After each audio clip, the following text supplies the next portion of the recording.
ఆసన సిద్ధిని పొందిన ఋషులలాగా టీవీల ముందు కూర్చోగలుగుతారు సీరియళ్ళు వచ్చేటప్పుడు. ఆసన సిద్ధి అంటే 4 గంటలు కదలకుండా కూర్చుంటే వాడిని ఆసన సిద్ధుడు అంటారు. 4 గంటలు కాకపోతే సీరియళ్ళు వస్తే 40 గంటలు కూర్చుంటాం. మగరాయుళ్ళు అయితే పేక ముందు కూర్చుంటే 4-5 గంటలు గడిచిపోతాయి. ఇవన్నీ తప్పు అని నేను అనడం లేదు, ఎవరి జీవితాలు వాళ్ళవి. కానీ 24 గంటల జీవితంలో 10 నిమిషాలు రామనామస్మరణం కేటాయించడానికి ఏమైంది? నామస్మరణ చేయడం చేతనే జీవుడు ఈ యుగంలో తరిస్తాడు. వీడింకే పుణ్యం చేయడానికి ఏమోయేను? భూదానం చేయగలుగుతారా? అందరూ గోదానం చేయగలుగుతారా? బంగారాలు ఇవ్వగలుగుతారా? రోజు ఇంటికి వచ్చిన వాడికి ఇంత అన్నం పెట్టగలుగుతారా? రోజు వస్తే పోరా అంటారు. పరిస్థితి అలా ఉంది. మరి కనీసం తర్వాత జన్మకి ఏమని ఆలోచన చేస్తున్నారు? రేపటి రోజుని ఉద్దేశించి మనం డబ్బుని దాచుకుంటున్నామే, మరి రేపటి జన్మని ఉద్దేశించి మనం పుణ్యం ఎందుకు దాచుకోం? ఆ పుణ్యాన్ని దాచుకుంటేనే మనకి సద్గతి అనేది కలుగుతుంది కదా.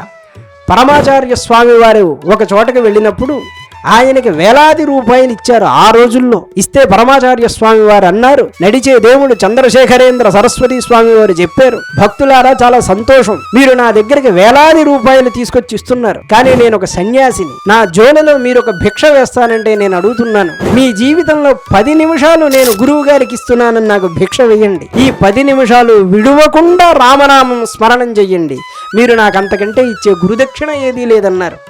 అలాంటి గురువుల్ని మన భారతదేశంలో మనం చూడగలుగుతాం.